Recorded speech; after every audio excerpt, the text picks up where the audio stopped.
దేవుని చిత్తం కోసం కనిపెట్టండి. దేవుడు నిన్ను పిలిస్తే కనుక నిన్ను పిలిచాడని చెప్పి నీకు చాలా స్పష్టంగా అర్థమైపోద్ది. ఇంకొకరు చెప్పనక్కర్లా, నీకే తెలుసు. నువ్వు చేసే ప్రయాణం అంతకన్నా ఎక్సైటింగ్ ప్రయాణం ఇంకోటి ఉండదు. లైఫ్ అంతా కూడా వెనక్కి తిరిగి చూసుకుంటే ప్రతి విషయం సంతోషమే. చిన్న చిన్న చిరాకులు చిన్న చిన్న ఉంటాయి. దేవుడు మాత్రం ఎప్పుడు చేయి వదిలిపెట్టడు. దేవుడు మాత్రం ఎప్పుడు మన మోసం చేయడు. ఫుల్ టైం చేసే వాళ్ళు మాత్రం ధైర్యంగా ఉండి offer your best to the lord and the journey will be very very exciting and very very fulfilling. యోనా విషయం ఆలోచించండి. వెంటబడి మరి చేప చేత మింగించి కక్కించి ఏదో ఒక రకంగా దేవుడు యోనాని వాడుకున్నాడు. మరి శిష్యుల్లో పేతుర్ని 3 సార్లు పిలిచాడు. Good evening everyone. అంకుల్ మన మధ్యలో ఉండటం ఎంతో సంతోషకరం. Doctor Job Sudarshan uncle PhD in genetics ఏఎన్యూలో చేశారు. And uncle is a writer and editor of Telugu Bible negative. Uncle translator కూడా. మనకు తెలుసు వెల్ నోన్ బుక్స్ ఉన్నాయి, ఎడారిలో సెలయేరు అండ్ కాపర దుడ్డికర్ర అనేటువంటి బుక్స్కి, ఇంకా మరికొన్ని బుక్స్కి ట్రాన్స్లేటర్గా అంకుల్ ఉన్నారు. And he is alumni of Lila College and working for young students. Present working on encyclopedia. Uncle యంగ్స్టర్స్కి లాస్ట్ టైం పీర్ ప్రెషర్ అనేటువంటి టాపిక్ మనతో మాట్లాడున్నారు. మరి ఒకసారి అంకుల్ని కలుసుకోవడం చాలా సంతోషం. We are so happy about your presence, uncle. And it's time to start word of God, uncle. ఈ టైంని మీకు హ్యాండ్ ఓవర్ చేస్తా ఉన్నాను. Thank you. Okay, are we ready? Are we ready? Ready, uncle. Right.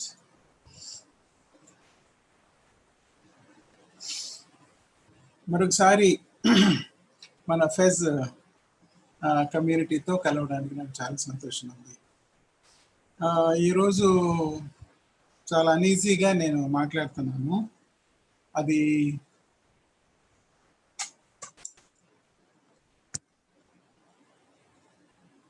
దేవుని పిలుపు, మనిషి సేవకి రావడానికి దేవుని పిలుపు. How to recognise God's call, how to respond, దాని చుట్టూ ఉండే పరిస్థితులు ఏమిటి అనే దాన్ని కొద్దిగా మెన్షన్ చేస్తూ, ముఖ్యంగా మోషే జీవితంలో నుంచి చూస్తూ, తర్వాత నేను కూడా ఎప్పుడు ఇంతకు ముందు దాదాపుగా మహా అయితే ఒక 5-6 సార్లు మాట్లాడానేమో. నా కాల్ ఎట్లాగా నేను ఎట్లా దేవుడి పిలుపు స్పందించాను అనే ఒక జీవిత సాక్షాత్మైన మాటలు కూడా తెలుసుకొని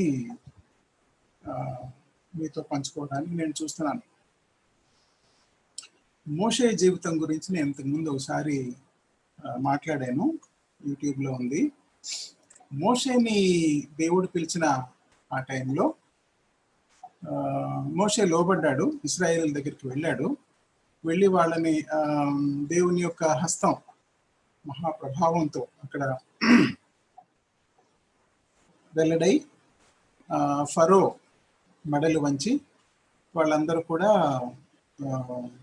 ఈజిప్ట్లోంచి బయటపడిన తర్వాత సాయంత్రం అయిందేమో, ఒకవేళ వాళ్ళు ఎర్ర సముద్రం దగ్గరికి చేరుకునేటప్పటికి ఆ ఎర్ర సముద్రం ఒడ్డున గుడారాలు వేసుకొని క్యాంపులు వేసుకొని రేపు ఆలోచిద్దాంలే ఏ విషయం అని చెప్పి వాళ్ళు సాయంత్రం అవుతుండగా అట్లాగా స్త్రీలు పొయ్యిలు వెలిగించి వాళ్ళ పిండి పిసికే తొట్టెలు బయటకు తీసి రొట్టెలు చేసుకోవడానికి చూస్తున్నారు. ఈ లోపల దూరంగా కొండల్లో పెద్ద దుమ్ము లేస్తా కనిపించింది. నిశ్చితంగా కనిపెట్టి చూసిన వాళ్ళకి ఫరో రథాలు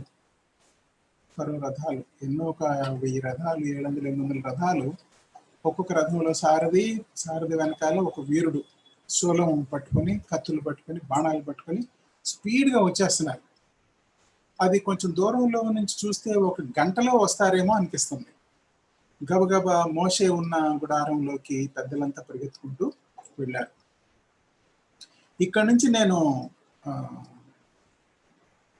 చూస్తాను, ఇక్కడ మోషే ఒక్కడే కాదు, ఇశ్రాయేలు జాతి అంతా కూడా దేవుని పిలుపుకు లోబడిన సంగతి మనం చూస్తున్నాం.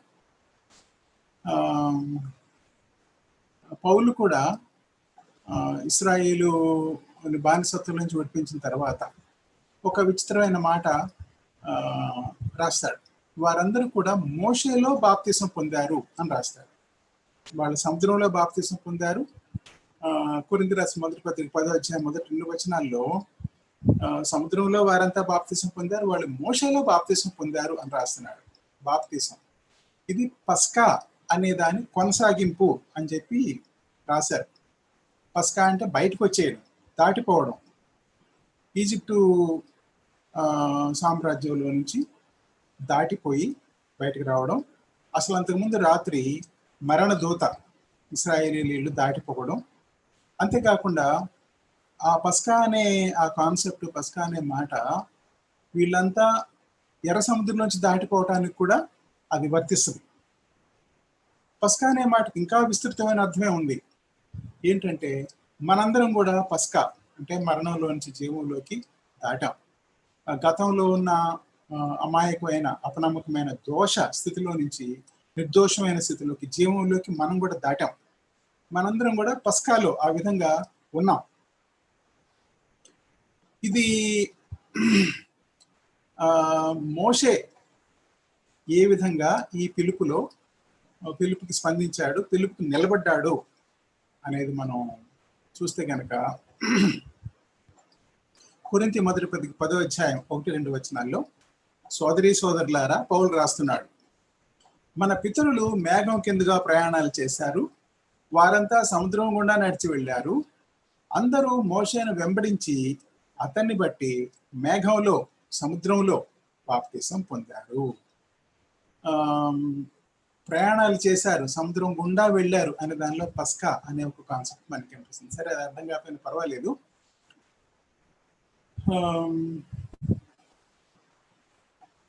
అక్కడ ఆ పరిస్థితి ఊహించుకోండి ఒకసారి.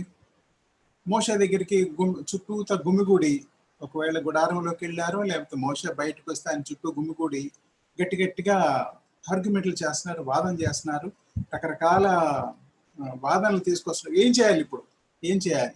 సముద్రంలోకి వెళ్ళలేము, మునిగిపోతాం. మన ఎంత వెడల్పు ఉంటుందో నాకు కరెక్ట్గా తెలియదు. అదొక భయానకమైన అనుభవం. ఫరో సైన్యం తమను తరుముతూ రావడం చూసిన ఇశ్రాయేలు ప్రజలు హడలిపోయారు, కేకలు వేస్తూ యెహోవాకు మొరపెట్టారు అని రాసింది నిర్గమకాండం 14:10. మన పని అయిపోయింది, ఇక ఇంకేముంది. అందుకని అదొక నైట్ ఆఫ్ టెర్రర్. నిజంగా దేవుని పిలుపును అందుకున్న వాళ్ళు, పిలుపుకి లోబడి ఒక అడుగు దాదాపుగా ఈజిప్ట్ నుంచి బయటకు వచ్చేసి ఇక ఎడారి పైన మొదలు పెడదాం అనుకునే ఒక స్థితిలో ఉన్న వాళ్ళకి ఇలాంటి టెర్రర్లు, ఇలాంటి అనిశ్చితమైన పరిస్థితులు ఏం చేయాలి? నేను తీసుకున్న స్టెప్ కరెక్టేనా? దీని అంతటిలోకి వెళ్ళబోయే ముందు నేను ఒక పిలుపు అనే దాన్ని మనం చూస్తే కనుక, దేనికి పిలుపు? స్వార్థ చెప్పడానికి, లేకపోతే దేవుడు నీకు ఇచ్చిన రక్షణ గురించి సాక్ష్యం చెప్పడానికి, సేవా కార్యక్రమంలో పాల్గొనడానికి విశ్వాసులైన వాళ్ళందరికీ పిలుపు ఉంది. విశ్వాసులైన ప్రతి వాడు కూడా పిలుపును పొందిన వాడే. సాక్ష్యం ఇచ్చేదా? మన స్వామి యేసు దేవుడు అంటూ సాక్ష్యం ఇచ్చేదా? సాక్ష్యం అనగా కనిన వినిన సంగతులను తెలుపుటయే. సాక్ష్యం ఇచ్చుట కోసమే స్వామి నన్ను రక్షించనంటూ సాక్ష్యం ఇచ్చేదా? ఈ పిలుపు, సాక్ష్యం ఇచ్చే పిలుపు, నువ్వు ఏ విధంగా క్రైస్తవుడు అయ్యావు, ఏ విధంగా నువ్వు మారు మనసు పొందావు, దేవుడు నీ జీవితంలో చేసిన కార్యం ఏంటి అనే దాని గురించి ఎవరైనా, క్రైస్తవులందరూ ఆ పిలుపు నందిన వాళ్ళే. అయితే ఇవాళ నేను మాట్లాడేది ఒక ప్రత్యేకమైన పిలుపు గురించి. ప్రత్యేకమైన పిలుపు. అందరికీ ఈ పిలుపు రాదు. చాలా మంది ఈ పిలుపు వచ్చింది అనుకుంటారు కానీ చెప్పలేము. అయితే ఈ పిలుపు వచ్చిన వాళ్ళకి మాత్రం పిలుపు వచ్చినట్టుగా చాలా స్పష్టంగా అర్థమైపోద్ది. పిలుపు ఉందా లేదా అని ఏ మాత్రం డౌట్ ఉండదు. దేవుడు అనేకమైన సూచక్రియలతో, అద్భుతాలతో ఆ పిలుపు గురించిన ఆ నమ్మకం మనలో కలిగజేస్తాడు. మనలో అనేక మంది అలాంటి పిలుపుని పొందుతారని చెప్పి నేను అనుకోవడం లేదు.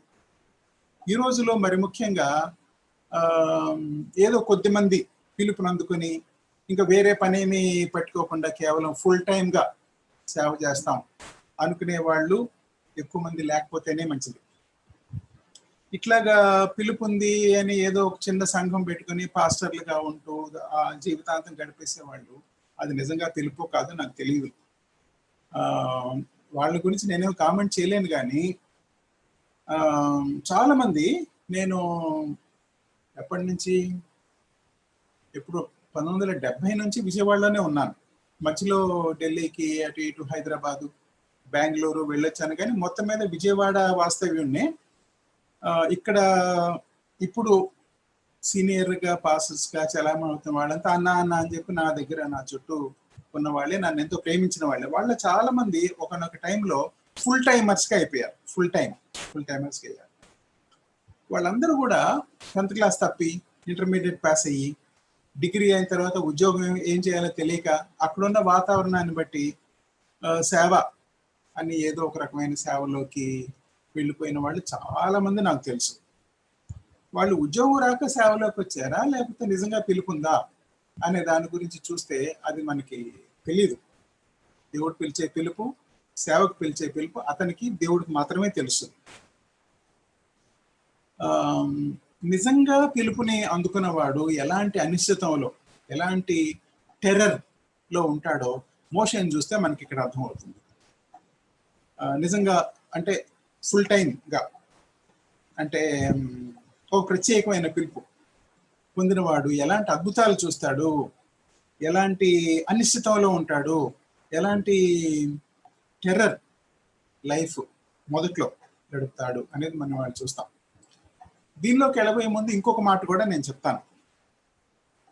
మన బైబిల్ టీచర్లు, ఈ సెమినార్లు వాళ్ళు వీళ్ళు నడిపించే వాళ్ళు పిలుపు అనేది, ఇప్పుడు నేను కూడా అట్లా చెప్తానని మీరు అనుకున్నారేమో. పిలుపు అనేది ఎట్లా వస్తుంది, పిలుపు ఏంటి అనే దాని విషయంలో 1 దేవుడు మాట్లాడతాడు, 2 మనం జాగ్రత్తగా వినాలి, 3 అట్లా పాయింట్స్ కింద పిలుపు అంటే ఇది ఇది ఇది అని చెప్పేవాళ్ళు ఉన్నారు. అది చాలా మంచి సంగతి, పిలుపు గురించి నేర్చుకోవడం. అయితే అవన్నీ నేర్చుకుని బయటకు వచ్చాక ఎవరి పద్ధతిలో వాళ్ళు ఆ పిలుపుకి లోబడాల్సింది. చివరికి రెడీమేడ్గా ఏమంటారు, యూజ్, నీకై నువ్వు దీన్ని వాడుకో అని ఒక ప్యాకేజీ ఇచ్చేస్తే దానివల్ల ఏం జరగదు. అది నేర్చుకోవడమే. ఇది ఎలాంటిదంటే, అందరికి తెలిసిన ఒక ఉదాహరణ, ఈత నేర్పించుకోవడానికి ఒక 3 సంవత్సరాలు డిగ్రీ చేసామనుకోండి, ఈత నేర్చుకోవడం అనే దానిలో BSc చేసామనుకోండి, నువ్వు నీళ్ళలో పడినంత కాలం నీకు ఈత రాదు. నీళ్ళలో దూకితేనే ఈత వస్తుంది. ఇలాంటి సెమినార్లు, ఇలాంటి పాయింట్ బై పాయింట్ బైబిల్లోంచి ఉదాహరణలు తీసుకొని, బైబిల్లోంచి ప్రిన్సిపల్స్ తీసుకొని నేర్చుకుని బయటకు వచ్చి దేవుడు నిజంగా పిలుస్తున్నప్పుడు ఎలాంటి పరిస్థితి ఉంటుందో అది ఎవరు నీకు నేర్పించరు. మోషేకి ఎవరు నేర్పించలే ఇలాంటి పరిస్థితి వస్తుందని. ఇంతమంది, ఇన్ని లక్షల మంది, ఇన్ని కుటుంబాలు, చిన్నపిల్లలు, మందలు, ఆడవాళ్ళు ఉన్న టైంలో ఒక పక్క నుంచి ఫరో సైన్యం ముంచుకొని వస్తున్నప్పుడు, మరొక వైపు అడ్డంగా ఒక పెద్ద సముద్రం ఉన్నప్పుడు ఏం చెయ్యాలి, దీనికి ఏ ప్రిన్సిపల్ ఎవరు చెప్పరు. చాలాసార్లు మ్యారేజీ గురించిన సెమినార్స్ విషయంలో కూడా నాకు ఇదే డౌటు. అంటే నాకు చేత కాదు ఆ సంగతి, అందుకని నేనేమి కామెంట్ చేయలేను. కానీ వివాహంలో ఇట్లా ఉండాలి, వివాహ సంబంధించిన, బైబిల్ సంబంధించిన వివాహం ఇది ఇది ఇది ఇది అని కొన్ని ప్రిన్సిపల్స్ 1, 2, 3, 4 చెప్తారు. బాగానే ఉంటుంది, మంచిదే, చాలా గొప్పవాళ్ళు వాళ్ళు. అయితే ఇంటికి వచ్చాక అసలు వివాహం, భార్యాభర్తల మధ్య, పిల్లల మధ్య ఉన్న సంబంధాల విషయంలో అది నీకు సంబంధించిన విషయం. ఎవరికి వాళ్ళు దాన్ని ఇంటర్ప్రెట్ చేసుకోవాల్సిందే, ఎవరికి వాళ్ళు ఆ తంటాలు పడాల్సిందే. ఆ వాళ్ళు చెప్పిన ప్రిన్సిపల్స్ తలలో ఉంటాయి, వాటిని అర్థం చేసుకుంటాము. అయితే అది నా పాయింట్ ఏంటంటే, nobody can teach you your own call, how to respond to your own call. నువ్వు కనుక దేవుని పిలుపు అందుకొని సేవలోకి రావాలనుకుంటే, దేవుని పిలుపు అందుకొని నువ్వు సేవలో ఉంటే ఆల్రెడీ, ఎలాంటి ప్రిన్సిపల్స్, ఎలాంటి సెమినార్స్, ఎలాంటి ఇవి కూడా నీకు ఇవి నేర్పించవు. నువ్వు సొంతగా ఎదుర్కోవాల్సింది. అది అది నా నా నా అభిప్రాయం. ఎందుకంటే నాకు అలాగే చేశారు. నేను చాలా చాలా గొప్ప దేవుని సేవకుల దగ్గర సేవకు పిలుపు ఇవన్నీ నేర్చుకున్నాను. ఒక గొప్ప దేవుని సేవకుల దగ్గర దాదాపు 4 సంవత్సరాలు నేను శిష్యరికం. 4 ఏంటి 5 సంవత్సరాలు శిష్యరికం చేశాను. చాలా మాటలు నేర్చుకున్నాను, చాలా పుస్తకాలు చదివాను. అయితే పిలుపుకి స్పందించినప్పుడు మాత్రం అది నాకొక్కడికే తెలుసు. నేను పడిన తిప్పలు, నేను దానికి స్పందించిన పద్ధతి ఎవరు దాన్ని నీకు నేర్పించలేరు, ఎవరు కూడా. అందుకనే ఈ వివాహం విషయం కానీ లేకపోతే పిలుపుకి స్పందించిన విషయంలో కానీ కేస్ స్టడీ మెథడ్ ఉంది చూసారా. నా విషయంలో ఇట్లా జరిగింది అని నేను ఇప్పుడు చెప్పబోతున్నానే, అది వేరే వాళ్ళకి పనికిరాదు. అయితే దానిలోంచి కొన్ని జనరల్ ప్రిన్సిపల్స్ మీరు తీసుకోగలిగితే మంచిదే. తీసుకోమని మిమ్మల్ని ప్రేరేపిస్తున్నాను. మోషే అక్కడ నిలబడున్నాడు సముద్ర పొడిన, జయ్యమని గాలి వేస్తుంది. ఆ దూరాన్నేమో మాటికి మోషేతో మాట్లాడుతున్నాను, అటువైపు చూస్తున్నారు. అక్కడ దుమ్ము లేగుతా ఉంది, కొండల్లో ఆ రథాలు వస్తా ఉన్నాయి. వాళ్ళు వచ్చేస్తారా లేకపోతే అక్కడెక్కడన్నా రాత్రికి ఆగి తెల్లారి పొద్దున మన మీద పడతారా అనేది తెలియదు. ఏం చేయాలి ఆ పెద్ద పెద్ద గడ్డాలు వేసుకొని గట్టిగా ఇలాగా అతనితో వాదిస్తున్నారు మోషేతో. మోషే ఏమీ చేయడానికి తోచక మోషే ఫుల్ టైం వర్క్కి స్పందించాడు. దేవుని యొక్క పిలుపుకి స్పందించి ప్రజల్ని నడిపించడానికి ఆ పిలుపుకి స్పందించి అక్కడ నాయకుడిగా ఉన్నాడు. వాళ్ళంతా ఇశ్రాయేల్ పెద్దలు వచ్చి గట్టి కరుస్తున్నారు, మాట్లాడుతున్నారు. ఏం మాట్లాడుతున్నారు విందాం పట్టండి. ఏంటి ఇట్లా చేసావు, ఇప్పుడు చూడు వాళ్ళు వచ్చి మనల్ని కోతకు వస్తారు, రథాలు కూడా దిక్కుండా బల్లెలతో కత్తులతో వచ్చి చేతికి అందిన నరికేస్తారు, ఫరో చేతిలో చచ్చిపోవాలి. ఇక్కడ ఈ సముద్ర పొడిన మన శవాలన్నీ 1 గంటలో మొత్తాన్ని చంపేస్తారు అని ఒకడు అంటున్నాడు. వాడు మరీ విపరీతం, ఎందుకు చంపుతారు అయినా సరే అట్లా అంటున్నాడు ఒకడు. ఇంకోటి ఏమంటున్నాడంటే, ఆహా మనం అనవసరంగా ఫరో మాట విన్నాం కదరా, అసలు మోషే మాట విన్నాం కదరా. అసలు మోషే 40 సంవత్సరాల క్రితం మా నాన్న చెప్పాడు, ఐగుప్తులో అతను రాజా అంతఃపురంలో ఉన్నప్పుడు ఇలాంటిది ఏదో దుడుకు పని చేసి తోక ముడిచి పారిపోయాడు. ఇప్పుడు మళ్ళీ వస్తే మళ్ళీ మనం కూడా అతన్ని నమ్మాము, చూడు ఎలాంటి చేశాడు. ఏంటయ్యా మోషే, ఇదా నువ్వు చేసేది, మమ్మల్ని ఇంత విపత్తులో పడేసావా. ఫుల్ టైంకి రెస్పాండ్ అయిన వాడికి మీ వస్తున్న ప్రశ్నలు చూడండి ఎంత ఇబ్బందికరమైన విషయాలు. మూడో వాడు అంటున్నాడు, సోదరులారా వినండి, మనందరి దగ్గర ఎవరొకరు ప్రతి వాళ్ళ దగ్గర ఏదో ఒక రకమైన కత్తి ఉంది. ఎందుకంటే నిజంగా నిర్గమకాండంలోనే 13:19లో ఇశ్రాయేలీలు ఈజిప్ట్ నుంచి పూర్తిగా ఆయుధాలతో సహా బయలుదేరారు అని రాసుంది. అందరి దగ్గర కత్తులు ఉన్నాయి. ఈ ఈజిప్ట్ సైనికులు చాలా శక్తివంతమైన వాళ్ళు అనేది కరెక్టే. అయినప్పటికీ మనం కనీసం ఎదురు నుంచి పోరాడి వాళ్ళకు 100 మందిని చంపితే మనం కనీసం 10 మందిని చంపుతాం కదా. ఆ విధంగా వీళ్ళు పోరాడి కొంతమంది ప్రాణాలకు పోగొట్టుకున్నారు అని చెప్పి పేరన్నా మిగులుద్ది. యెహోవాను స్తుతిస్తూ హల్లెలూయా లేకపోతే యెహోవాను స్తుతించండి అని చెప్పి నినాదాలతో వీరమరణం పొందుదాం అని ఒకడు అంటున్నాడు. 4వ వాడు అంటున్నాడు, బాగా ముసలైన గడ్డం సవరించుకుంటూ, నాకు జీవితంలో చాలా అనుభవం ఉంది, ఫరో మనల్ని అందరిని చంపితే ఫరోకి ఏమొస్తుంది, మనల్ని అందరినీ గొడ్లను మళ్ళించి మళ్ళీ ఈజిప్ట్కి తీసుకుపోయి మళ్ళీ మన చేత పనులు చేయించుకుంటూ మనల్ని చంపడు. అందుకని మనందరం వెళ్ళి ఫరో సైన్యం ఎదుట సాగిలపడదాం, అందరం మోకాళ్ళ మీద కూర్చుందాం, వచ్చి మనల్ని తీసుకెళ్ళిపోతాడు, మనం అతనికి అవసరమే అంటున్నాడు ఒకడు. ఇంకోటి ఏమంటున్నా అంటే, వాళ్ళు వచ్చేదాకా కాదు, మనలో కొంతమందిని గుర్రాలు వేసుకుని వాళ్ళకి ఎదురెళ్ళి ఫరోతో చెబుదాం, అయ్యా మేము తప్పు చేసాము, ఈ మోషే అనేవాడిని మేము నమ్మి బయటకు వచ్చేసాము, మరి అతను మమ్మల్ని నట్టేట ముంచాడు.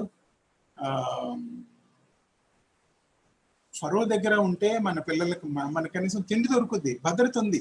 ఇక్కడైతే మరి ఏమవుతుందో తెలియదు.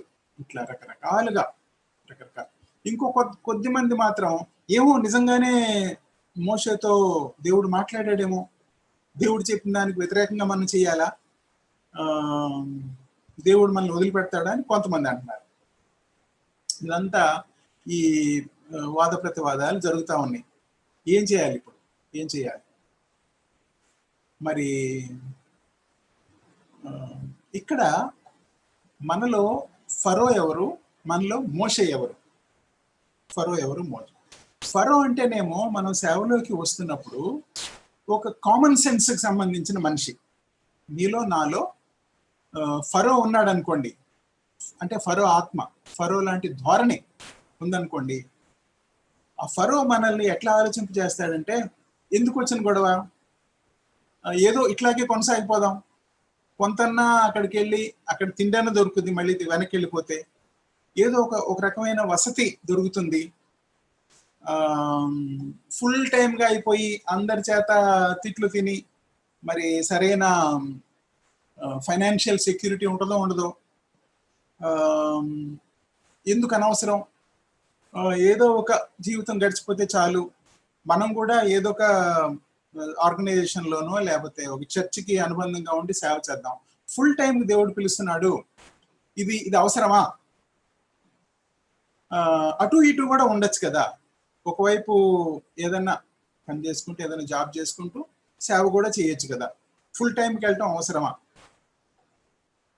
అసలు నాకు అనిపిస్తుంది, దేవుడు అంటూ ఎవరినన్నా ఒకళ్ళు పిలిస్తే మనం ఇట్లా తర్జన భర్జనలు పడడానికి స్కోప్ ఉంటుందా, వెళ్దాం వద్దా అని అనుకునే అవకాశం మనకు ఉంటుందా అనేది నాకు డౌట్ఫుల్గా ఉంది.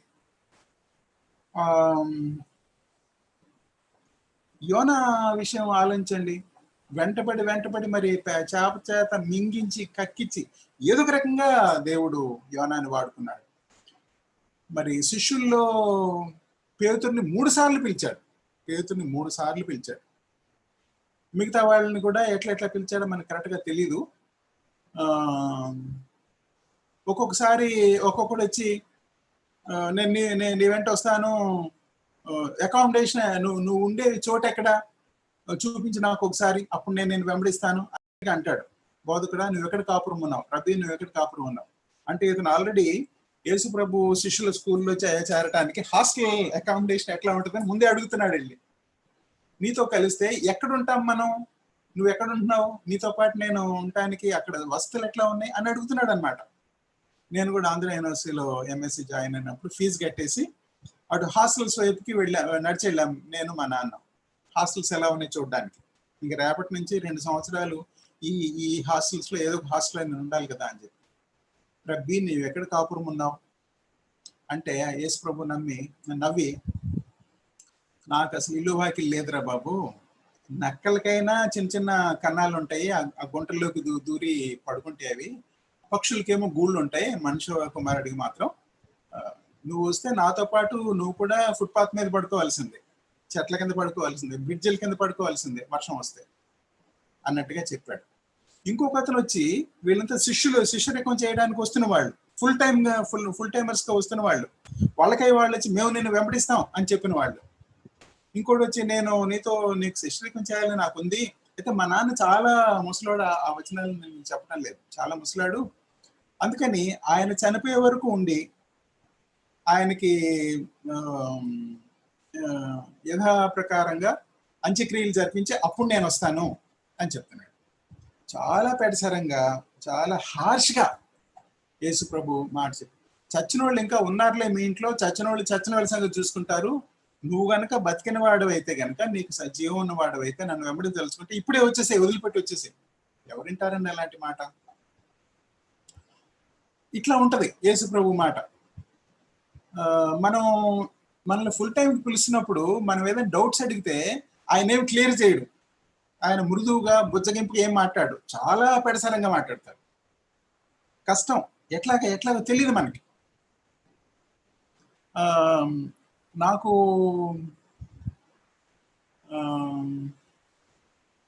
నేను దీని గురించి మాట్లాడను, నాకు చాలా ఇబ్బందిగా ఉంటుంది. లయోలా కాలేజీలో బిఎస్సి చేశాను జువాలజీ, ఎంఎస్సికి ఆంధ్ర యూనివర్సిటీకి వెళ్ళాను, అక్కడి నుంచి ఎంఫిల్ చేయడానికి ఆంధ్ర యూనివర్సిటీలో గోల్డ్ మెడలిస్ట్ టాప్ చేశాను మా కోర్సులో. అక్కడి నుంచి ఢిల్లీ యూనివర్సిటీకి వెళ్ళాను, ఢిల్లీ యూనివర్సిటీలో ఎంఫిల్ జాయిన్ అయ్యాను. అక్కడ కూడా 1-2 మార్కుల్లో టాప్ గోల్డ్ మెడలిస్ట్ ఆ ఎంఫిల్ బ్యాచ్లో ఒక అమ్మాయికి వచ్చింది, నాకు సెకండ్లో ఉన్నాను నేను. ఆ తర్వాత పిహెచ్డి కూడా జాయిన్ అయ్యాను అక్కడే. అక్కడ ప్రొఫెసర్లు అడుగుతారు బాగా తెలివితేటలు ఉన్న వాళ్ళని, నువ్వు పిహెచ్డికి రిజిస్టర్ చేసుకో, నా కింద నువ్వు పని చేద్దువు కానీ అని చెప్పి వాళ్ళే అడుగుతారు. పిహెచ్డి చేశాను. హై ఆల్టిట్యూడ్ బయాలజీ అంటారు దాన్ని. హై ఆల్టిట్యూడ్ అంటే సముద్ర మట్టానికి బాగా ఎత్తున ఉండే హిమాలయ పర్వతాల్లో, హిమాచల్ ప్రదేశ్లో కాంగడా వ్యాలీ, భర్మోర్ అనే ఒక ఏరియాలో, గద్ది, పంగ్వాలా అనే 2 ట్రైబ్స్, హిల్ ట్రైబ్స్లో బాగా హై ఆల్టిట్యూడ్లో ఉండే స్త్రీలలో ఆ హై ఆల్టిట్యూడ్ వలన, అంటే సముద్ర మట్టానికి చాలా ఎత్తులో ఉండటం వల్ల వాళ్ళ గర్భఫలం అంటే ఫెర్టిలిటీలో ఎటువంటి తేడాలు, మార్పులు వస్తాయి అనే దాన్ని నేను స్టడీ చేశాను. ఈ స్టడీ చేయడానికి నాకు స్కాలర్షిప్ అది ఇచ్చింది యునెస్కో వాళ్ళు. UNESCO, DST, department of science and technology, వీళ్ళిద్దరు. వాళ్ళది అయిపోయిన తర్వాత ఐసిఎంఆర్ వాళ్ళ స్కాలర్షిప్లో కంటిన్యూ చేసి అది అయిపోయింది. న్యాచురల్గానే ఆ ఫీల్డ్లో వరల్డ్ ఫేమస్గా ఎవరైనా సైంటిస్టులు ఉన్నారేమో వాళ్ళతో మనం కాంటాక్ట్ పెట్టుకుంటాం, రీసెర్చ్ చేసేవాళ్ళం. మెక్ఫార్లేన్ అని అమెరికాలో రోడ్ ఐలాండ్ అనే యూనివర్సిటీలో ఉన్న ఆయన హై ఆల్టిట్యూడ్ బయాలజీలో ఎక్స్పర్ట్ అనమాట. ఎక్స్పర్ట్ అంటే అథారిటీ. ఆయన్ని కాంటాక్ట్ చేస్తే ఆయన పిహెచ్డి అయిన తర్వాత ఆయన ల్యాబ్లో పనిచేయడానికి ఒప్పుకున్నారు. అదే సమయంలో మా గైడ్ కూడా, అంటే నాకు పిహెచ్డి గైడెన్స్ చేసిన ఐపి సింగ్, ఇందర్పాల్ సింగ్ మొగా, ఆయన చాలా చాలా మ్యాగ్నిఫిషియంట్ పర్సన్. అతను తెల్లగా ఉంటాడు, సిక్ అనమాట, సర్దార్జీ, చాలా దయ కలిగిన వాడు. అతను ఏమన్నాడంటే, సరే Indo American scholarship apply announce చేశారు, దానికి అప్లై చేయి, దానిలో ఎక్స్పర్ట్గా నేనే ఉన్నాను ఆ ప్యానెల్లో, నీకు ఆ స్కాలర్షిప్ వస్తుంది, నువ్వు రోడ్ ఐలాండ్ ఇల్లు కానీ అన్నారు. సరే, బాగానుంది. నా లైఫ్ అంతా సెట్ అయిపోయింది. పిహెచ్డి అయిపోయింది. రోడ్ ఐలాండ్ యూనివర్సిటీలో ఆ సైంటిస్ట్ పిలుస్తున్నాడు నన్ను. అక్కడికి పంపించడానికి ఇక్కడ కూడా, అక్కడ డిపార్ట్మెంట్ ఆఫ్ హోమ్ అనుకుంటా, హోమ్ డిపార్ట్మెంట్, శాస్త్రి భవన్, దానిలో నాకు ఇంటర్వ్యూ. ఆ ఇంటర్వ్యూలో మా గైడే ఎక్స్పర్ట్, దానికి ఆ ప్యానెల్ ఎక్స్పర్ట్, ఆయనే నన్ను ఇంటర్వ్యూ చేస్తాడు, ఆయన నన్ను సెలెక్ట్ చేస్తాడు. దేవుడు ఆగాగు అన్నాడు. ఆగు ఏంటి, స్పీడ్ ఎక్కువైపోయింది, నువ్వు నా సేవలోకి రావాలి. అయ్యో ప్రభా, ఇదేంటి సేవలోకి రావడం ఏంటి, నేను ఎంత చక్కటి దారి వేస్తున్నానో చూడు. మరి అక్కడ స్టార్ట్ అయిన స్ట్రగుల్ దేవుడితో చాలా పోరాడాను. రకరకాల దెబ్బలు కొట్టి దేవుడు నన్ను, ఆ రోజుల్లో జార్జ్ రాబర్ట్ క్రో, జిఆర్ క్రో అని ఆయన బైబిల్ ట్రాన్స్లేషన్ చేశారు. అప్పటికే చాలా మటుకు అయిపోయింది. పవిత్ర గ్రంథం అనేది బైబిల్ ట్రాన్స్లేట్ చేయడం కాకుండా ఆయన చివరిలో నేను జాయిన్ అయ్యాను ఆయన ట్రాన్స్లేషన్ టీంలో. మేమిద్దరమే చేసేవాళ్ళం. అంతకుముందు జిఆర్ ప్రకాష్ గారు, ఇంకా అంతకుముందు ఆర్ఆర్కే మూర్తి గారు ఆయనకి హెల్ప్ చేశారు. తర్వాత కాలంలో చివరిలో నేను కూడా హెల్ప్ చేశాను. బైబిల్ ట్రాన్స్లేషన్ పూర్తి అయిపోయింది. ఇక బైబిల్ స్టడీ నోట్స్ యాడ్ చేయాలి. స్టడీ బైబిల్గా చేయాలి దాన్ని. అంటే ప్రతి పేజీలోనూ కింద సగం కంటే ఎక్కువ స్పేస్లో నోట్స్ ఉంటుంది స్టడీ బైబిల్ అంటే, అది చేయాలి. ఆయన 2-3 సార్లు నన్ను కలిసినప్పుడు ఆయన ఏమనుకున్నాడో, ఒకసారి ఈ డైలమాలో ఉన్న టైంలో, ఈ డైలమా కంటే ముందు టైంలోనే నా వైపు ఒకసారి చాలా తీక్షణంగా చూసి, ఆయన చాలా గొప్ప దైవజనుడు, అమ్మో అసలు అలాంటి వాళ్ళు నేను ఎప్పుడు చూడలే. ఆయన అన్నాడు, Jo, I want you to help me produce my study Bible అన్నాడు. What you mean?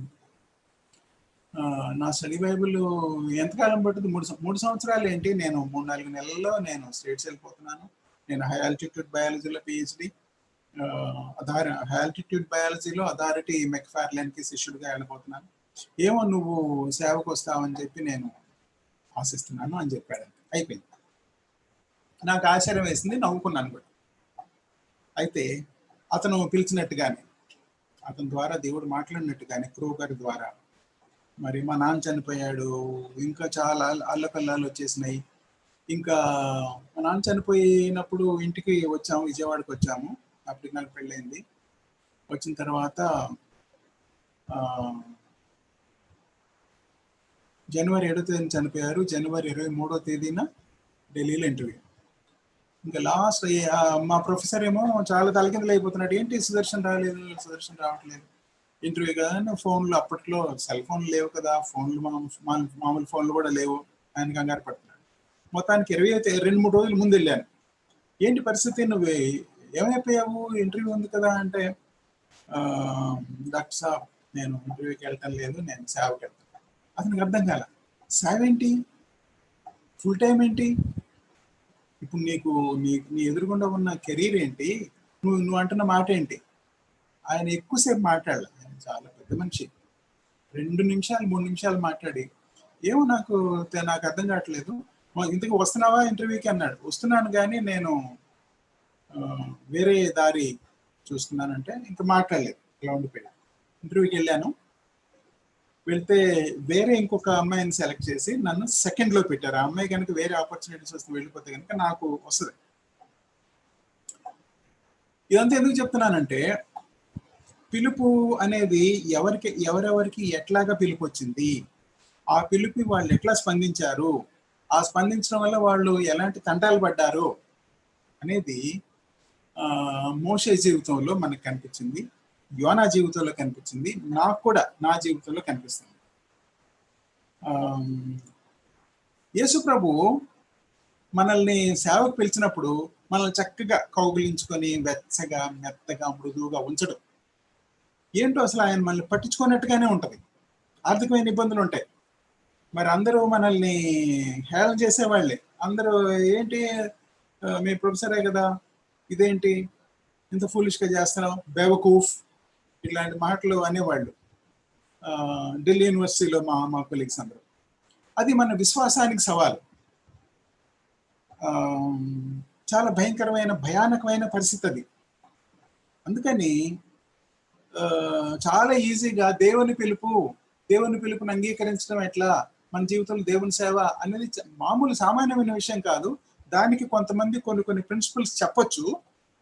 అయితే నీళ్ళలోకి ఈత రానివాడు దూకినప్పుడు ఎంత తంటాలు పడతాడో, ఎన్నిసార్లు మునుగుతాడో, ఎంత నీళ్లు తాగుతాడో, అలా చేయాల్సింది ఎవరైనా సరే. ఎన్ని ప్రిన్సిపల్స్ నేర్చుకున్నా సరే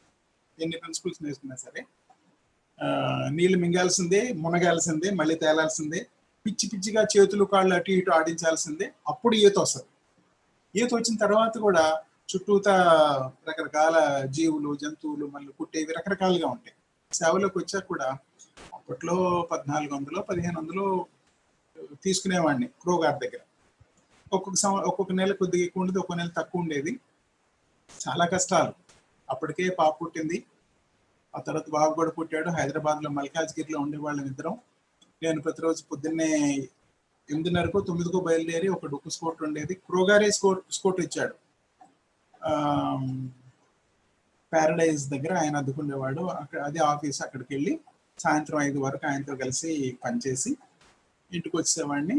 ఈ 8:30 నుంచి 5 వరకు నా భార్య ఒక్కతే, 2 పిల్లలతో నానా తంటాలు పడేది. డబ్బులు చాలేవి కాదు. ఇదేంటి, సేవకు పిలిచిన వాడు మనల్ని పూర్తిగా ఆదుకోవచ్చు కదా, సేవకు పిలిచిన వాడు మనకి ఆర్థిక ఇబ్బందులు లేకుండా చేయొచ్చు కదా. లేదు, అది కుదరదు. అందరూ ఎవరి జీవితాన్ని వాళ్ళు చేతనైనంత వరకు సుఖంగా గడుపుకుంటున్నారు. నేను మాత్రం త్యాగాలు చేస్తూ ఉండిపోవాల్సిందిన దేనికోసం? సాధారణంగా ప్రతి వాళ్ళలో ఉండే ఒక ఇన్స్టింక్ట్ ఏంటంటే, తన జీవితాన్ని సాధ్యమైనంత సౌకర్యవంతంగా చేసుకోవడం, సాధ్యమైనంత సుఖంగా చేసుకోవడం, తమకు కావలసిన రకరకాల వస్తువులను సాధ్యమైనంత వరకు సమకూర్చుకోవడం అనేది. నేను మీకు ఇందాక చెప్పిందే మళ్ళీ చెప్తున్నాను, ఈ వింటున్న వాళ్ళు అందరూ ఫుల్ టైంకి రారు. అయితే అందరూ కూడా సేవ చేసే పరిస్థితుల్లో మాత్రం ఉంటారు. రకరకాలుగా వేరే వేరే రకాల సేవ చేస్తారు.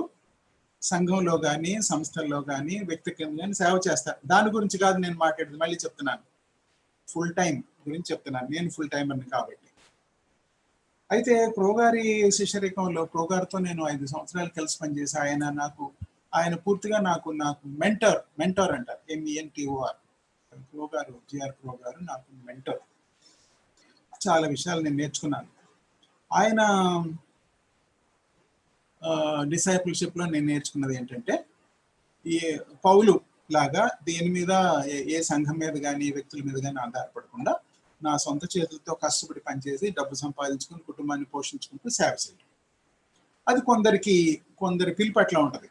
కొందరి పిలుపు ఏమో ఏదైనా సంఘంలో ఉండి, సంస్థల్లో ఉండి జీతం సంపాదించుకుంటూ విశ్వాసులు ఇచ్చే కానుకలు, అది కూడా చాలా గౌరవప్రదమైన వాక్యానుసారమైన పద్ధతి.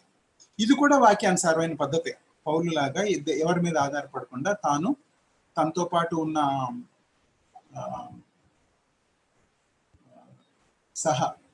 జత పని వారు, లూకా కానీ, మత్తయి, లూకా, తిమోతి, శీల, ఇలాంటి వాళ్ళందరూ కూడా వాళ్ళు కష్టపడి పని చేసుకుని డబ్బు సంపాదించుకుని సేవలో కొనసాగారు. ఈ 2 రకాలుగాను ఉన్నాయి. నేను పౌలు పద్ధతిలో టెంట్ మేకింగ్ అంటారు దీన్ని. టెంట్ మేకింగ్ అంటే టెంట్ మేకింగ్ మినిస్ట్రీ ప్యాటర్న్, గుడారాలు కుట్టుకొని సంపాదించడం. రెండిట్లో ఏదైనా దేవుడు నిన్ను ఎట్లా పిలిస్తే అట్లా, దాన్ని బట్టి నువ్వు సేవలో కొనసాగొచ్చు.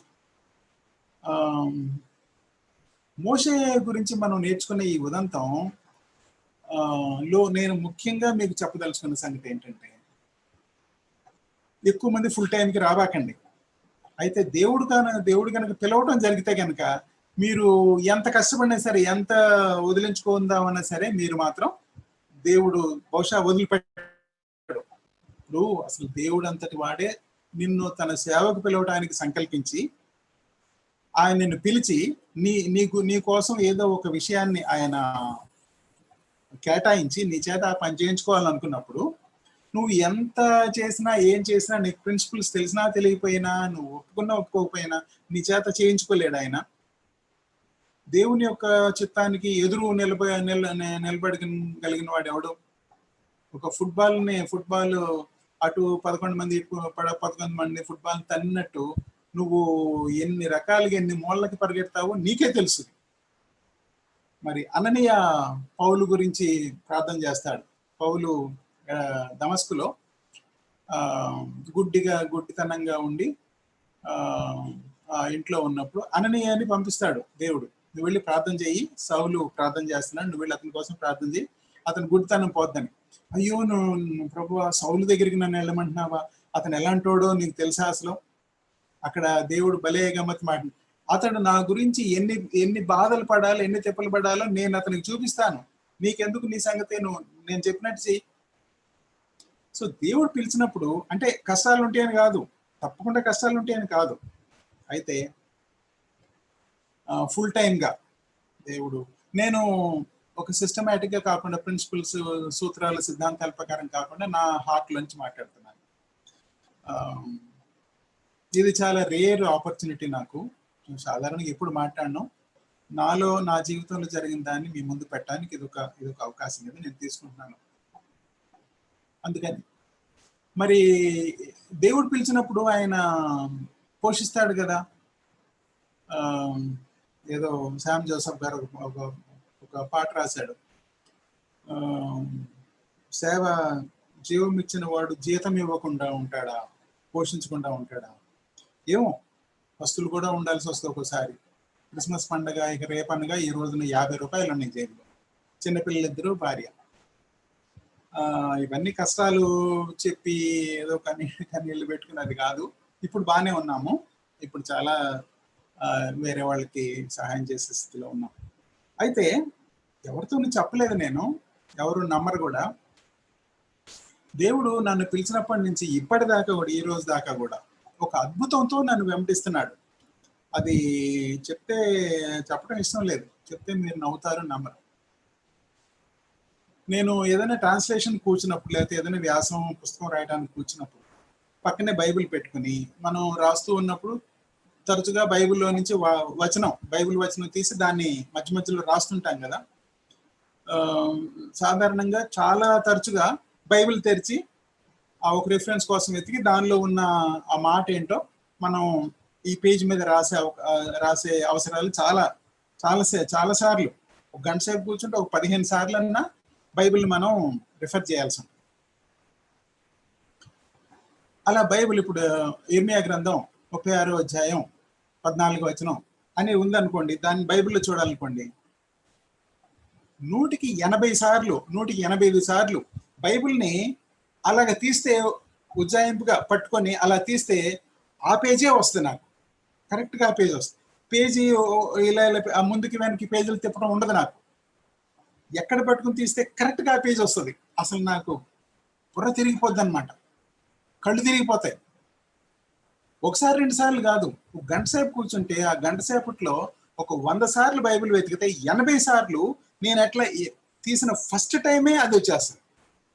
ఇది ఛాన్స్ కాదు, ఇది ఏమంటారు దాన్ని, బై ఛాన్స్ రావటం కాదు, అది యథాలాపంగా వచ్చింది కాదు. దేవుని యొక్క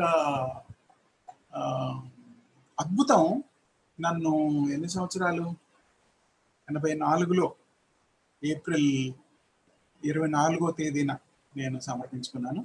84 అదొక 16 దగ్గర 36 సంవత్సరాల పాటు ప్రతిరోజు నేను బైబిల్ రాస్తున్నప్పుడు, బైబిల్ గురించి లేదా ట్రాన్స్లేట్ చేస్తున్నప్పుడు, బైబిల్ తెరిచిన ప్రతిసారి కూడా తెరిచిన వెంటనే అదే రిఫరెన్స్ నాకు వచ్చేస్తుంది.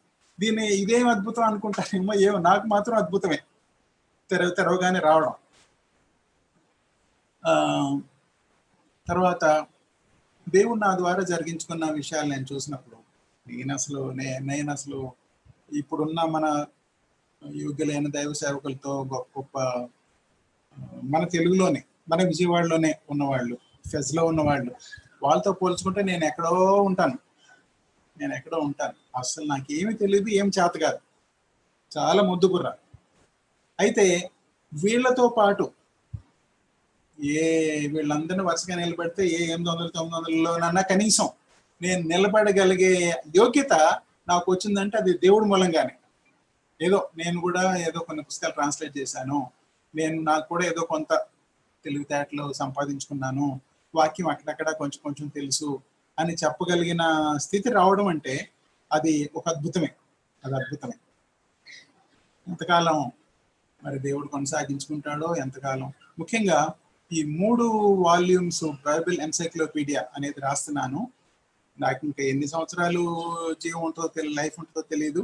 ఆ 3 వాల్యూమ్స్ మాత్రం ఫినిష్ చేయాలి. ఫస్ట్ వాల్యూమ్ దాదాపుగా అయిపోవచ్చింది, 60-70% అయింది. ఒక్కొక్క వాల్యూమ్ 1000 పేజీలతో 3 వాల్యూమ్స్ రావాలి. దాని గురించి మీరు ప్రార్థన చేయండి. దేవుడు పిలిచిన పిలుపు ఎలాంటిదో ఆ పిలుపు నేను నమ్మకంగా కంటిన్యూ అయ్యాను. మోషే అక్కడ ఒక గ్యాంబుల్ అన్నమాట. మోషే ఉన్న పరిస్థితిలో ఏమో వాళ్ళు వస్తే వీళ్ళు ఇస్తున్న సజెషన్స్, వీళ్ళు ఇస్తున్న సలహాలు ఏదో ఒకటి పాటిస్తే మంచిది కదా. ఎవరన్నా అన్నిటికంటే నాకు నచ్చిన సలహా ఏంటంటే ఒక 10 మంది పెద్దల్ని గుర్రాలు ఇచ్చి పంపించేసి వాళ్ళకి ఎదురెళ్ళి అక్కడ వాళ్ళు నాపి అయ్యా ఏమనుకోబాకండి, ఈ మోషే మాయలో మేము పడిపోయాము, మేము మళ్ళీ బొద్దుగా మళ్ళీ వెనక్కి వచ్చేస్తాం, మీరు వచ్చి జనం మీద వచ్చి పడి ఇష్టం వచ్చినట్టుగా నరకబాకండి, మేము మళ్ళీ వచ్చేస్తాం. అది ఆ ఐడియా బాగుంది కదా, దాని ప్రకారం చేద్దాం అని అనుకోవడానికి చాలా ఆస్కారం ఉంది. మోషే బిగుసుకుపోయాడు. ఏం చేయాలి, వెనక్కి పంపించాలా లేకపోతే ఎట్లా? దేవుడు అంటున్నాడు, నువ్వు ఎందుకు ఆలోచిస్తున్నావు, సాగిపోమని చెప్పు. దేవుడు ఏంటి తమాషా దేవుడిని ఒకవేళ తమాషా చేస్తున్నావా? ఇక్కడ ఉంటే ఎట్లా ఏం చేయాలి? కత్తులు, మన దగ్గర ఉన్న కత్తులతో వాళ్ళని మనం ఎదుర్కోగలుగుతామా? అసలు ఆ ప్రాబ్లం ఎలా సాల్వ్ అవుతుందో మోషేకి అసలు అంతు పట్టట్లేదు అనమాట. ఒకవైపు సైన్యం ముంచుకొచ్చేస్తుంది, ఒకవైపు సముద్రం. ఫుల్ టైమర్గా వచ్చిన వాళ్ళకి అలాంటి అద్భుతాలు వాళ్ళు చూస్తారు. అసలు ఊహించని విషయాలు జరుగుతాయి. వీళ్ళు డిస్కస్ చేసిన ఒక 3-4 ఆల్టర్నేటివ్స్ లో ఇది మాత్రం లేదు. ఏది సముద్రం చీలుద్ది, నడిచి వెళ్ళిపోతాము. మరి మనం నడిచి వెళ్తే ఆ గుర్రాలు కూడా, ఫరో రథాలు కూడా వస్తాయి కదా? లేదు లేదు, రావు. మనం అందరం అవతలకి వెళ్ళిన తర్వాత మళ్ళీ వాళ్ళు కూడా మన వెనకాల వచ్చినప్పుడు ఆ ఫరో రథాలు, సైన్యం మొత్తం మునిగిపోతారు. ఎవరు ఊహించారు అసలు ఇది? ఎవరు ఊహించారు? ఎవరు ఊహించడానికి అందని విషయం ఇది. అందుకని అద్భుతాలకి మీరు రెడీ అయితే గనక, ఎవరైనా సరే ఫుల్ టైం అనే పిలుపు వస్తే గనక తప్పకుండా ఒప్పుకోండి. ఎక్సైటింగ్ జర్నీ, భయంకరమైన ఎక్సైట్మెంట్ ఉంటుంది. దేవుని మనం ముఖాముఖిగా చూస్తాం. దేవుని యొక్క పనులు, దైవ కార్యాలు మనం అసలు కళ్ళు తిరిగిపోతాయి అన్నమాట చూస్తుంటే. ఇదా దేవుడు? ఇలాంటి వాడా దేవుడు? మామూలు విశ్వాసులు, మామూలుగా సంఘాల్లోనూ సంస్థల్లోనూ సేవ చేసేవాళ్ళు, వాళ్ళకు ఒక రకమైన సంబంధం ఉంటుంది. ఫుల్ టైమ్గా చేసేవాళ్ళు ఒకవేళ దేవుడు కనుక నిజంగా పిలిస్తే, పంతం బట్టి నిన్ను లాగితే, నువ్వు ఎంత పారిపోవడానికి ట్రై చేసినా సరే 2 సార్లు 3 సార్లు పిలిచి, పరిస్థితులు మారిపోయేలా చేసి, మీ తండ్రి చనిపోయేటట్టుగా చేసి, ఆయన చేసి, మా నాన్న చచ్చిపోయేటట్టుగా ఆయన చేశాడని నేను అంటలేదు. పరిస్థితులు అట్లా, నా వైపు నుంచి పరిస్థితులు అట్లా వచ్చినాయి. అలా కనుక చేస్తే కనుక ఒప్పుకోండి, లోబడండి. కష్టాలు ఉంటాయి, అయితే నువ్వు దేవుని యొక్క మహిమను నువ్వు చూసినంతగా ఇంకెవరు కూడా చూడలేరు. నేను డిస్కరేజ్ చేయడం లేదు. ఈ వీడియో చూసేవాళ్ళు దేవుని యొక్క పిలుపు వస్తూ ఉన్నట్టుగా మీకు ఏమన్నా కొంత ఇండికేషన్ ఉంటే కనుక సంతోషంగా ఒప్పుకోండి. దానికి ప్రిన్సిపల్స్ ఏంటి, ఎట్లా వస్తుంది? నేను మరి ఇంత దాకా వచ్చాను కదా, నాకు రిక్రూట్మెంట్ కూడా వచ్చింది కదా, ఇప్పుడు సేవకి వెళ్ళటం ఎట్లా, ఉద్యోగం మానుకోవడం ఎట్లా? ఇవన్నీ కూడా ఆలోచించొద్దు. ఎందుకంటే నా పరిస్థితి నేను చెప్పాను. నేను రోడ్ ఐలాండ్ యూనివర్సిటీకి వెళ్ళడానికి రెడీగా ఉన్నాను. World top famous authority high altitude biology, ecology, ఆ రోజుల్లో ఇకాలజీ చాలా ఫేమస్, చాలా డిమాండ్లో ఉంది. అక్కడికి వెళ్ళి నేను కూడా ఒక గొప్ప సైంటిస్ట్ అయ్యే పరిస్థితి. అయితే దేవుడు నన్ను క్రోగార్తో కలిసి ఈ బైబిల్ ట్రాన్స్లేషన్ చేయడానికి, ఈ పవిత్ర గ్రంథం అనే దాన్ని స్టడీ నోట్స్ అంతా రాయడానికి, మొత్తం బైబిల్ మొత్తానికి స్టడీ నోట్స్ క్రోగార్ రాశారు ఇంగ్లీష్లో.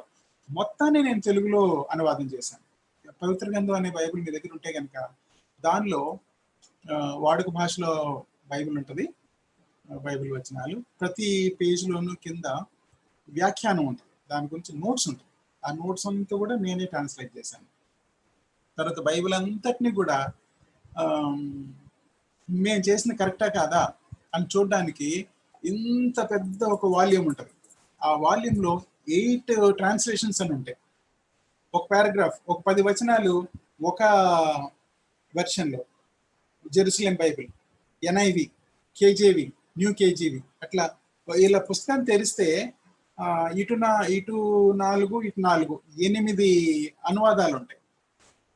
ఓ పక్క పరిశుద్ధ గ్రంథం పెట్టుకొని, ఓ పక్క మేము చేసిన ట్రాన్స్లేషన్ పెట్టుకొని, ఒక్కొక్క వచనం పరిశుద్ధ గ్రంథంలో ఎట్లా చేశారు, కేజేవీలు ఎట్లా చేశారు, ఎన్ఐవీలు ఎట్లా చేశారు అని ప్రతి వచనాన్ని కూడా 8 ట్రాన్స్లేషన్స్, 8 అనువాదాల్లో, 8 ఇంగ్లీష్ అనువాదాలు, పరిశుద్ధ గ్రంథం 9 అనువాదాలతో ఒక్కొక్క వచనాన్ని నేను కంపేర్ చేసుకుంటా చూశాను. చాలా నెలలు పట్టింది. ఇక్కడ ఎట్లా చేశారు, ఇక్కడ ఎందుకు ఇట్లా చేశారు అని క్రోగార్తో మళ్ళీ డిస్కస్ చేయాలి. అది ఒరిజినల్గా ఇట్లా ఉందని చెప్పి చేసుకుని ఇది కరెక్టే, లేకపోతే దీన్ని మనం మార్చాలి. ఇది చాలా అనూహ్యమైన భయంకరమైన అనుభవం అన్నమాట. ఇది నేను నా జీవితం దీంతో సార్థకమైంది. బైబిల్ని 8 అనువాదాల్లో ఒక్కొక్క వచనం బైబిల్ మొత్తాన్ని నేను చదివానంటే అది నాకు సంబంధించిన విషయం కానే కాదు, దేవుడే దాన్ని చేయించిన సంగతి. కాబట్టి ఎవరైనా సరే ఫుల్ టైం అని పిలుపు ఉంటే కనుక బ్యాక్ ఆఫ్ ద మైండ్. ఇంకొక సంగతి నేను చెప్పదలుచుకుంది ఏంటంటే, ఉద్యోగం రావట్లేదని లేకపోతే మాటిమాటికి తప్పుతున్నాడని ఫుల్ టైంకి వెళ్ళొద్దు. దేవుడికి బెస్ట్ కావాలి. నువ్వు నీ చుట్టుపక్కల ఉన్న వాళ్ళందరిలోనూ, నీ ఊళ్ళో, నీ దేశంలో, నువ్వు చదువుకున్న కాలేజీలో, యూనివర్సిటీ నువ్వు టాప్గా ఉంటే అప్పుడు నువ్వు ఫుల్ టైంకి. దేవుడికి అలాంటి శ్రేష్టమైన బలులు కావాలి, పనికిరానివి కుంటి గొర్రెల్ని ఇలాంటి వాటిని అర్పించడం అది దేవునికి ఇష్టం కాదు. అది హబక్కు గ్రంథంలో అంటాడు. హబక్కు గ్రంథంలో మలాకీలో అంటాడు.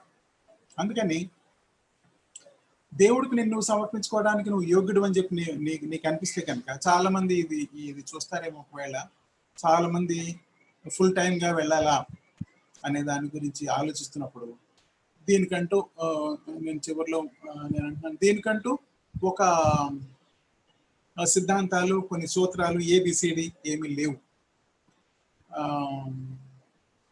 దేవుని చిత్తం కోసం కనిపెట్టండి. దేవుడు నిన్ను పిలిస్తే కనుక నిన్ను పిలిచాడని చెప్పి నీకు చాలా స్పష్టంగా అర్థమైపోద్ది. ఇంకొకళ్ళు చెప్పనక్కర్లా, నీకే తెలుసు. దేవుని చిత్తాన్ని గ్రహించండి. నువ్వు కనుక ఒప్పుకుంటే, నీకు ఆ గుండె ధైర్యం ఉంటే కనుక దేవునితో కలిసి నువ్వు చేసే ప్రయాణం అంతకన్నా ఎక్సైటింగ్ ప్రయాణం ఇంకోటి ఉండదు. లైఫ్ అంతా కూడా వెనక్కి తిరిగి చూసుకుంటే ప్రతి విషయం సంతోషమే. చిన్న చిన్న చిరాకులు చిన్న చిన్న ఉంటాయి. దేవుడు మాత్రం ఎప్పుడు చేయి వదిలిపెట్టడు. దేవుడు మాత్రం ఎప్పుడు మనల్ని మోసం చేయడు. తక్కిన వాళ్ళు సాధ్యమైనంత టైము వెచ్చించి ఎవరి పనులు వాళ్ళు చేసుకుంటూ సంఘంలో కానీ ఏదైనా సంస్థలో కానీ గ్రూప్లో కానీ చేరి ఎక్కువ సమయం సేవకు వెచ్చించండి. ఫుల్ టైం చేసే వాళ్ళు మాత్రం ధైర్యంగా ఉండి offer your best to the lord and the journey will be very very exciting and very very fulfilling. God bless you.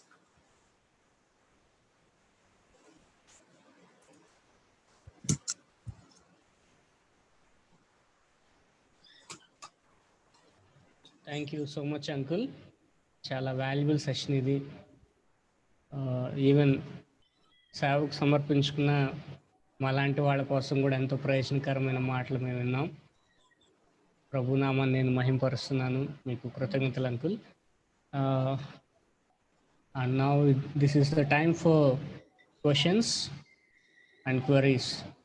ఎవరికైనా విన్న సెషన్లో నుంచి ఏమన్నా డౌట్స్ కానీ క్వరీస్ కానీ ఉంటే మీరు అన్మ్యూట్ చేసి మాట్లాడవచ్చు. లేకపోతే మీరు చాట్ బాక్స్లో కూడా, కింద చాట్ బాక్స్ కనపడతా ఉంది, చాట్ బాక్స్లో కూడా మీరు క్వరీని పోస్ట్ చేయొచ్చు. So uncle will reply you. Just received a comment అన్న సుధీర్ అన్న జంగం శ్రీదేవ్ అక్క దగ్గర నుంచి. Breath taking words. Thank you అన్న for your time. Prakash, 1 minute. Can I share? అన్న అలాగన్నా. జోబ్ సుస్నాన్నకి గుడ్ ఈవినింగ్ అన్న. ప్రైజ్ లాడ్ అన్న. Good evening. ఎవరు మాట్లాడారు అన్న? సురేష్ వంగూరి. సుధీరా? సురేష్ వంగూరి అన్న. వంగూరి. సురేష్ బాగున్నావయ్యా? అన్న బాగున్నాను.